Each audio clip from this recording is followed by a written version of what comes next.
I think the same rules applied 50 years ago, applied 5 years ago, apply 20 years from now. First of all, you have to know what you own, whether it's a fund or a stock, and you have to have a reason for it. And you ought to be able to explain to an 11-year-old in 2 minutes or less why you own this. And this sucker's going up is not a good reason. I've tried that one. Doesn't work. Basically, you look now, you have 3 choices. I think if you're an investor, you can put your money in a money market fund and get 1.7, 1.5, 1.6, and it's taxed at a 40% rate. Or you can buy a 10-year treasury and get 4.7, and that's taxed at a 40% rate. Or you can have some equities. And I think stocks over the next 10 years will do a lot better than 4.7 or 1.7. So I would have some of my money. Now, it's up to the person to decide how much they want to have in the stock market. For some people, 10% is aggressive. For some people, 50% is the right amount. It's a personal decision. And you can't go by these rules that if you're 25, you should be 100%. And if you're 45, you should be 50%. If you're 60, you should be 0. And I guess burping a lot. I don't know what the rules are on people with 60, but I hate those rules. I think they're pathetic. Why are you confident that stocks will be a lot higher in 10 years?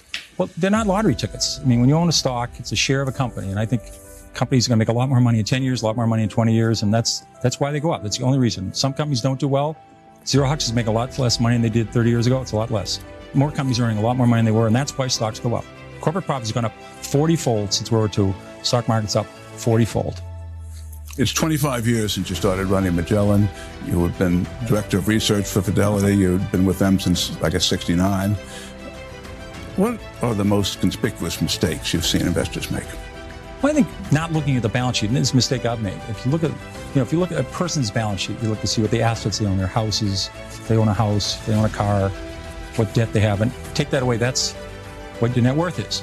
You should do that with a company. And I've seen investors look at companies that let's say looking at 2 companies, they're very depressed. They're each at $4 a share. And they're each losing a couple $1 million a quarter. One company has $100 million in cash and no debt. And one company has no cash and $100 million in debt. They're about to blow taps in the second company. So you could do this. If you got through 8th grade math, you can get anywhere near 8 and 8 equals 16. You can do this. Look at a company's financial position. It's impossible to go bankrupt if you don't have any debt. When you were actively managing money, you presumably were under the same pressures as other fund managers to show performance results. Right. Did that incline you to sell too quickly sometimes?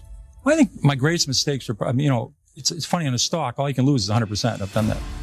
But your great mistakes is selling a good company and then it doubles, then it triples and quadruples because you make a lot of mistakes. And so those ones that go up 10-fold, I call them the 10 baggers. So some of my mistakes are just saying, oh my God, the stock is too high. And I was wrong. And you had to figure out what inning am I in this baseball game?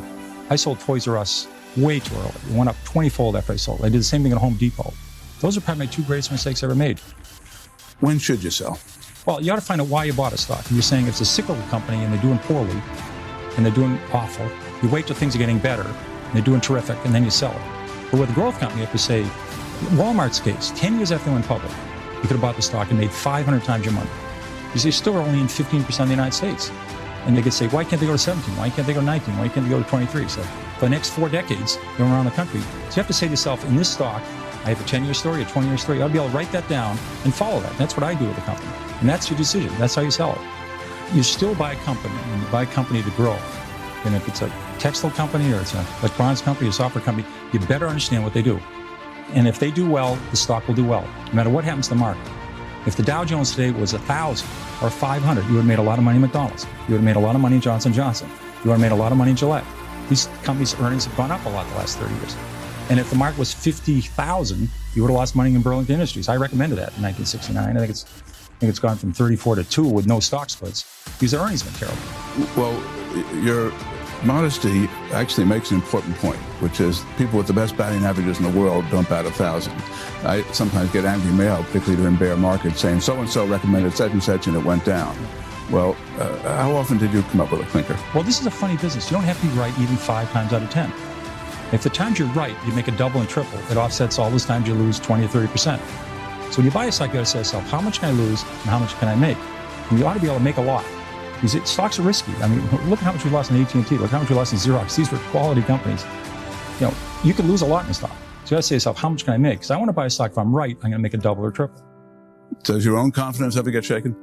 Every day I think the market's going to go up. I keep calling a lot in my company, so I keep calling the company. You once said to me that you spent all your time looking at companies, analyzing them as businesses, and you didn't spend a lot of time worrying about the economy. Do you have a view on the economy now? Well, I look at the economy. I look historically at the economy. I don't look at the future. I mean, that's weather forecasting. I look at the economy backwards, see what's happening. And the economy looks very good to me right now. The housing market looks terrific. The auto market looks good. The consumer looks good. There's a lot of good elements to it. And if this is, we've had 9 recessions since World War II, and they've averaged usually about a 2% decline in the workforce. You know, it's terrible. There's about 1.5 million people that lost their jobs in this decline. But that would only be about a 1% decline in the workforce. So far, it's been a mild recession. It has been mild in technology. It has been mild in telecom. It has been mild for, if the company's making fiber optics. But it's been a normal recession. And I would never bet against the American economy. It's powerful. You were never a big fan of the technology group, are you now? I've actually started looking. I'm a little early on these things. I started looking in January and February, and I've been researching the companies. They're very complex because if there's 1,000 technology companies, they're all a little bit different. They're not like a bunch of banks. They're very similar. So you have to be careful. I'm looking at companies that are selling close to cash. They're an industry leader, and they're down 95%. Well, I think that's a very interesting correlation. I mean, the Japanese market and economy has been incredibly weak. They've had a 12-year recession. But there you had a real problem with the banking system. You basically had, let's say, average building, a commercial building went from 50 million to 500 million. A bank then made a 110% loan against it, a $550 million loan. Then the building went back to 50, and they're stuck with a $450 million loan. And the government never cut taxes. It actually raised taxes. I mean, they did everything wrong, and the companies didn't cut costs. So they just sort of sat there, hoped things would get better. Our companies act fast. They start cutting costs real quickly. And our government is, fortunately, this is rare in our history. We went into this recession running a surplus, first time ever. The system's supposed to be in our country. We should run surpluses in the good times, and then in the bad times, we run deficits. Well, guess what? It's working. They didn't have that in Japan. In Japan now, it's wasted 12 years. I don't think it has all, this doesn't look to me at all like Japan. We're starting to get better already. Peter, we'll ask you a question about sort of the typical investor mistakes. And when you started in the business, I know the average investor held mutual funds for 16, 17 years, and now it's down to less than 2 years. Right. Do you think that's one of the problems if time horizons gotten too short? Well, I think also you have to say, what do I want? Do I need the money in a year? Do I need the money in 5 years? You're a terrible investor. You need the money in a year. I mean, if you need it for college, to send your kids there, or a wedding, you're not going to be a good investor.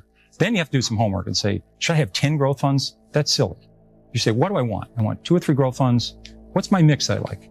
And you want to say is aggressive.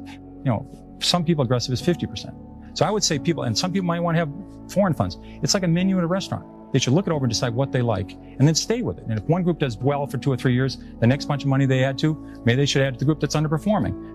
Over time, different categories work out to be about the same. So you get whipsawed. If you're all in one area, does poorly for 3 years, you say, get me out of that, and you go into some other area, and that does badly for 3 years. You could be in it forever and never make money. Peter, does this market remind you of any that you've been through before? I would say the 90 bear market is very similar in many ways. I mean, just to think Saddam Hussein takes over Kuwait. We send 500,000 troops to Saudi Arabia. All the people are saying it's going to be Iraq's the 3rd largest army in the world. It's going to be another Vietnam. We hit a recession. We had all these banks in trouble. Right now, our banks are in terrific shape, which is a major positive. So that was a very scary environment. And we had defaults. I mean, it was an ugly environment. Everybody was afraid. So I think that was a very similar market. And I think 81, 82 was ugly too. We had 20% prime rate, double-digit inflation, double-digit unemployment. So those are scary markets. And then top it all off, the 73, 74 market, as you remember, the Nifty 50, we had that. We had it in technology stocks. So we had 95% declines. And, so we combined 3 markets into one special case. It's been very fast. We have less than a minute left. Those who are less sanguine about the economy than you've just expressed often cite the recent declines in the dollar and the shift from surplus to deficit as negatives. You seem to indicate that they're positives. Why? Well, I think the government running a deficit is terrific. That's the way it should work. I mean, when they were running a $200 billion surplus, which they're taking $200 billion out of the economy. Now the government's running a $100 billion deficit. It's pumping $100 billion in. It's a cushion. So you don't see a double dip recession coming? I don't know. I can't predict the future. That's a healthy thing to have buffers in the economy. We've had 9 recessions in World War II. We've got out every one of them. The system works. If you could give one sentence of advice to scared investors right now, what would it be? I think you ought to see some kids. Hire an 8-year-old, hire a 6-year-old. Just watch them. They don't know who Alan Greenspan is. They know about the shape of the yield curve. They're optimistic about the future. We'll be fine for the next 30, 40 years. Let's hope you're right, Peter. Courage and persistence, they've worked in the past.